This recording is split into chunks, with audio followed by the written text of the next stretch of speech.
அனைவருக்கும் வணக்கம். அமுதம் டேரட் சேனலுக்கு உங்களை அன்புடன் வரவேற்பது ஸ்பிரிச்சுவல் சாவி. ஸோ இன்றைக்கி வியாழக்கிழமை ஷீரடி சாய்நாதர் உங்களுக்கு ஒரு சில விஷயங்கள் இன்றைக்கி காலையில் உணர்த்தினார். அது ரிலேட்டடாக தான் இன்றைக்கி வீடியோ அமைய போகுது. ஸோ உங்களுடைய பாஸ்டில் எது ஹீல் பண்ணணும், சில பேட்டர்னை நீங்கள் ஃப்ரீயாக விட்டுறணும், உங்களுடைய பாதை அதை மறுபடியும் ரீரைட் பண்ணணும் அப்படின்ற மாதிரி சில விஷயங்கள் உணர்த்தப்பட்டது. அது ரிலேட்டடாக தான் இன்றைக்கி சரி ரீடிங் போட்டுருவோம் அப்படின்னு சொல்லி தோணுச்சு. ஸோ ரீடிங்குள்ளே போயிடலாம். அதுக்கு முன்னாடி பாபா கார்ட்ஸில் இருந்து பாபா உங்களுக்கு இதில் என்ன விசேஷமாக உங்களுக்கு சில விஷயங்கள் சொல்கிறாருன்னு சொல்லி பார்ப்போம். ஸோ ஆஸ் யூஷுவல் ஷஃபில் பண்ணி 2 செட் கார்டு எடுக்க போகிறோம். செட் 1 செட் 2 உங்களுக்கு உள்ளுணர்வாக எந்த கார்டு சூஸ் பண்ணணும்னு சொல்லி தோணுதோ சூஸ் பண்ணிக்கோங்க. நான் வீடியோக்குள்ளே போயிடலாம். ஓகே, இப்போ செட் 1 செட் 2ன்னு செலக்ட் பண்ணியாச்சு. செட் 1 செட் 2 உங்களுக்கு உள்ளுணர்வாக எந்த கார்டை சூஸ் பண்ணணும்னு சொல்லி தோணுதை சூஸ் பண்ணிக்கோங்க. அதுக்கு முன்னாடி சாய்பாபா கிட்ட நீங்கள் ரொம்ப அழகாக கனெக்ட் ஆகிக்கோங்க. உங்களுக்கான விஷயங்களை அவர் கொடுக்கணும்னு சொல்லி. ஸோ இப்போ செட் 1க்கான ரீடிங் பார்த்துருவோம். தெய்வீக தருணம். கவலை கொள்ளாதே, உன்னை அடைய வேண்டியது ஏதாவது இருந்தால் அது கட்டாயமாக உன்னை அடையும். அது உங்களுக்கு ஒரு கனவு மூலமாக கூட அவர் சொல்லுவார், உங்களை காண்டாக்ட் பண்ணுவார் அப்படின்ற மாதிரி சொல்லியிருக்காங்க. ஸோ உங்களுக்கு எந்த ஒரு கர்மா உங்களுக்கு அப்படியே தொடர்ந்து வந்துக்கிட்டே இருக்குது. ஸோ நம்ம லைஃப்பில் ஒரு விஷயங்கள் திடீர்னு ஒரு லூப் மோட்லேயே போகும். நமக்கு ஏன் இதை நடக்குதுன்னு தெரியாது. சில விஷயங்கள் உங்களுக்கு நினைக்கும் போதே ரொம்ப வலி வேதனைகள் கொடுக்கும். அந்த பாஸ்டெல்லாம் நீங்கள் விடணும்னு நினச்சாலும் மன்னிக்கவும் முடியாது, மறக்கவும் முடியாது சில விஷயங்கள்லாம் இருக்கும் இல்லையா? ஸோ அதெல்லாம் எது உங்கள் லைஃப்பில் தொடர்ந்து நடந்துக்கிட்டு இருக்குது அப்படின்னு சொல்லி பார்ப்போம். ஸோ செட் 1க்கான இப்போ உங்களுடைய கர்மாவோட த்ரெட் என்ன, அதை நீங்கள் எதை பிரேக் பண்ணணும் அப்படின்னு சொல்லி பார்ப்போம். ஸோ 2 கார்டு எடுப்போமா? ஓகே ஓகே இப்போ உங்களுக்கான விஷயங்கள் சாயப்பா என்ன கொடுக்குறாருன்னு சொல்லி பார்ப்போம். Learn from pain. அதாவது உங்களுக்கு வலியில் இருந்து சில விஷயங்கள் நீங்கள் கற்றுக்கணும் அப்படின்னு சொல்லியிருக்காரு. வலி என்பது ஒரு மாற்றத்திற்கான ஒரு என்ன சொல்கிறது, தமிழில் எக்ஸாக்டாக சொல்லணும்னா ஒரு ஊக்கி மாதிரி, ஒரு உந்துதல் மாதிரி. ஸோ அது உங்களை ஆழமான ஒரு ஞானத்துக்கும் ஒரு வளர்ச்சிக்குமே உங்களை கூட்டிகிட்டு போகும் அப்படின்னு சொல்லியிருக்காங்க. ஸோ உங்களுடைய பாஸ்ட்டு பார்த்திங்கன்னா எவ்வளோ அழகாக ஒரு கரும்பாறை மாதிரி இருந்திருக்கு. அது அவ்வளோ கடினமாக இருக்குது உங்கள் மனசுக்குள்ளே. பட் அதில் ஒரு சின்ன வேருக்கு இடம் கொடுத்து அதில் ஒரு குட்டி செடி வளர்கிற மாதிரி சில விஷயங்கள் நீங்கள் அதை புரிஞ்சுக்கிட்டிங்கன்னா அதிலேருந்து உங்களை நீங்கள் விடுவிச்சுக்கிறதுக்கான வழி பிறக்கும் அப்படின்னு தெரியுது. ஸோ நெக்ஸ்ட் கார்டு என்னென்னு பார்ப்போம். சூப்பர். உங்களுடைய சோல்மேட்ஸ், உங்களுடைய ஆத்ம தோழர்கள் உங்களுடைய லைஃப்பில் ஒரு சில விஷயங்கள் சொல்லி கொடுக்கறதுக்காக வந்திருக்காங்க அப்படின்னு தெரியுது. அவர்கள் உங்களுக்கு கொடுக்குற பாடங்களை நீங்கள் அக்செப்ட் பண்ணிக்கணும் அப்படின்னு சொல்லியிருக்காங்க. அது மட்டும் இல்லாமல் அதெல்லாம் கொஞ்சம் உங்களால் ஜீர்ணிக்க முடியல, கஷ்டமாக இருந்தாலுமே கூட நீங்கள் அதை அக்செப்ட் பண்ணிக்கிட்டு தான் ஆகணும் அப்படின்றது தெரியுது. ஸோ கிட்டத்தட்ட உறவுகள் சார்ந்த விஷயம் மாதிரி உங்களுடைய கர்மா த்ரெட் ஒன்று வந்திருக்கு. ஸோ எண்ட் ஆஃப் த டே எதுவாக இருந்தாலும் நம்ம லைஃப்பில் நடக்கிறது எல்லாமே நீங்கள் அக்செப்ட் பண்ணிக்கிட்டால் மட்டும்தான் அதில் இருந்து ஒரு மாற்றம் வரும் அப்படின்றது தான் நிதர்சனமான உண்மை.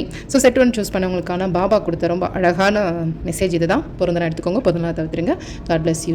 ஜெய் சாய்ராம். Thank you guys. இப்போ செட் 2க்காக பாபா உங்களுக்கு என்ன விசேஷமான அறிவுரைகளை கொடுத்துருக்காரு, ஆசீர்வாதங்கள் இல்லை என்ன மெசேஜ் அனுப்பியிருக்கான்னு பார்ப்போம்.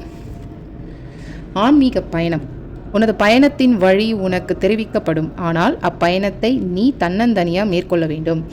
எப்படி அவர் சொல்கிறாருன்னா, நீங்கள் உங்களுடைய கம்ஃபர்ட் ஜோன்லேயே இருக்கீங்க, ஆனால் ஆசை மட்டும் இருக்குது, இது எனக்கு வேணும். அது ஸ்பிரிச்சுவல் சார்ந்தும் சரி, நீங்கள் புற வாழ்க்கை சார்ந்தும் சரி, உங்கள் கம்ஃபர்ட் ஜோனில் இருந்தே நீங்கள் நல்லா சில விஷயங்கள் கைக்கு வரணும், ஈஸியாக எஃபோர்ட்லெஸ்ஸாக நினைக்கிறீங்களா என்னன்னு தெரியல. ஸோ அதனால் அவர் சில விஷயங்கள் சொல்லியிருக்காரு.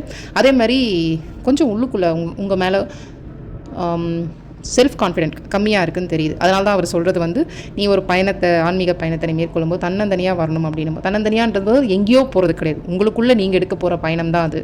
ஸோ உங்களுக்குள்ளே நீங்கள் தான் போக முடியும், மற்றவங்க போக முடியாது இல்லையா? 3 அதிசயங்கள். அடுத்த கார்டு. வாவ். நல்ல எண்ணங்கள், நல்ல வார்த்தைகள் மற்றும் நல்ல செயல்கள், நற்செயல்கள், இம்மூன்றும் இன்று அல்லது என்றாவது நிச்சயமாக வாழ்க்கையில் நன்மை பயக்கும். இந்த செட்டு தேர்ந்தெடுத்திருக்கவங்க பார்த்தீங்கன்னா எனக்கு ஒரு சில வேர்ட்ஸ் என்ன வருதுன்னா உங்களை பற்றி, இந்த 3மே உங்ககிட்ட நிறைய இருக்குது. நீங்கள் எப்படி இருக்கீங்களோ அப்படி தான் அடுத்தவங்க உங்ககிட்ட இருக்கணும்னு சொல்லி எக்ஸ்பெக்ட் பண்ணுறீங்க. அதுக்காக தான் நிறைய கெட்ட பேர்கள், அவமானங்கள், நிறைய விஷயங்கள் லைஃப்பில் ஃபேஸ் பண்ணிக்கிட்டு இருக்கீங்க.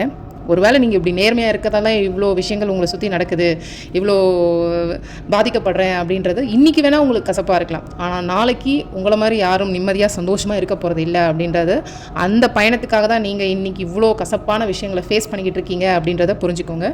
சரி, உங்களுடைய த்ரெட் ஆஃப் கர்மா என்ன வருது அப்படின்னு சொல்லி பார்ப்போம். எதை உங்கள் பாஸ்ட்லேருந்து ஹீல் பண்ணணும், எந்த பேட்டர்ன் நீங்கள் ஃப்ரீயாக விடணும், எந்த பாதை நீங்கள் மறுபடியும் மாற்றி எழுத போகிறீங்க, அது உங்களுக்கு பாபா உங்களுக்கு என்ன உணர்த்துறாருன்னு சொல்லி பார்ப்போம். ஸோ 2 கார்டு சூஸ் பண்ணிக்கலாம். ஓகே ஓகே உங்களுடைய ஃபர்ஸ்ட் கார்டு என்னென்னு பார்ப்போம். வாவ், நீங்கள் ரொம்ப ஒரு புனிதமான ஆன்மா மாற்றம் அடைய போகுது. ஏன்னா டிரான்ஸ்ஃபர்மேஷன் கார்டு. டிரான்ஸ்ஃபர்மேஷன் வந்து அதாவது ஒரு மாற்றம் வந்து எளிதானதல்ல. எக்ஸாக்டாக தமிழில் சொல்லணும்னா மாற்றம் எளிதானதல்ல, ஆனால் அது மிக மிக அவசியமானது ஒன்று. உங்களுடைய உயர்ந்த நிலைக்கு உங்களை கூட்டிகிட்டு போகணும் அப்படின்னா சில மாற்றங்களை நீங்கள் ஏற்றுக்கிட்டு தான் ஆகணும் அப்படின்றது தெரியுது. ஏன்னா ஒரு பட்டாம்பூச்சியோட வாழ்க்கை வந்து உங்களுக்கு தெரியும், அது அவ்வளோ சுலபமாக பட்டாம்பூச்சி ஆகாது இல்லையா.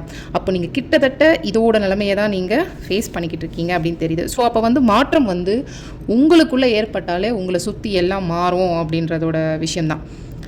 இன்றைக்கி உங்களை கம்பளி பூச்சியாக பார்க்குறவங்க நாளைக்கு நீங்கள் பட்டாம்பூச்சி மாதிரி 2 ரெக்கையை விரித்து வானத்தில் சுதந்திரமாக பறக்கும்போது அப்போயும் அவங்க வியந்து பார்ப்பாங்க உங்களை.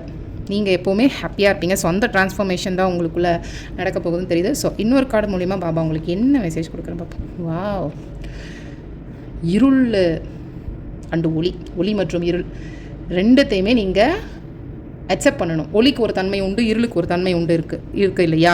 அப்போது உண்மையாக நீங்கள் வந்து அதை பேலன்ஸ் பண்ணணும் அப்படின்றதான் இங்கே ரொம்ப அழகாக சொல்லியிருக்காங்க. ஏன்னா ஒளியும் சரி நிழலும் சரி ரெண்டுக்குமே என்ன ஒரு சின்ன ஒரு ஒற்றுமை இருக்குது அப்படின்றதையும் நீங்கள் புரிஞ்சுக்கணும். இது ரெண்டுமே வளர்ச்சிக்கு அவசியம். ஏன்னா இங்கே உங்களுக்கு தெரியுது பார்த்தீங்களா, சூரியன் ஒளியும் தேவை நமக்கு, சந்திரன் ஒளியும் தேவை. அப்போது இங்கே வந்து இருளும் ஒளியும் சமமாக நீங்கள் எடுத்து ஆகணும். சில வாழ்க்கையில் சில விஷயங்கள் நமக்கு ரொம்ப ஹாப்பினஸை கொடுக்கும்போது நம்மளை அறியாமலே ரொம்ப சந்தோஷப்படுவோம். எப்பயாவது ஒரு சாப்டர் நமக்கு பிடிக்காத மாதிரி கொஞ்சம் டல் ஆகிட்டோம்னா உடனே நம்ம வெக்ஸ் ஆகிடுவோம் இல்லையா. அப்படிலாம் இங்கே ஒன்றுமே கிடையாது. நீங்கள் ரெண்டுமே சமநிலையாக எடுக்கும்போது சில விஷயங்கள் உங்களுக்கு நல்லதாகவே நடக்கும், அது மாற்றம் அடையும். ஏன்னா உங்களுக்கு வந்த கார்ட்ஸ் எல்லாமே பார்த்தீங்களா எனக்கு ரொம்ப பிரமிப்பாக இருக்குது. ஏன்னா உங்களுக்குள்ளே மாற்றம் தேவை அப்படின்றது தான் பாபா ரொம்ப அழகாக சொல்லியிருக்காரு. ஸோ உங்களுடைய பயணம் உங்களுக்குள்ள ஆழமாக தனித்து செயல்படணும். உங்களுக்கு உங்கள் மனமே குருவாக இருக்கலாம், இல்லை சாய்பாபா குருவாக இருக்கலாம், இல்லை உங்களுக்கு யார் குருவாக வருவாங்களோ அவங்க கூடிய சீக்கிரம் உங்களுடைய கனெக்ட் ஆவாங்க அப்படின்றது நல்லா தெரியுது. ஸோ உங்கள் கார்ட்ஸை மறுபடியும் ஒரு தடவை பார்க்க எனக்கு ரொம்ப சந்தோஷமாக இருக்குது. ஓகே, செட் 2 சூஸ் பண்ணவங்களுக்காக பாபா கொடுத்த ரொம்ப அழகான மெசேஜ் இதுதான். பிறந்தநாள் எடுத்துக்கோங்க, பிறந்தநாள் தவிர்த்துருங்க. Thank you, God bless you, Jai Sairam.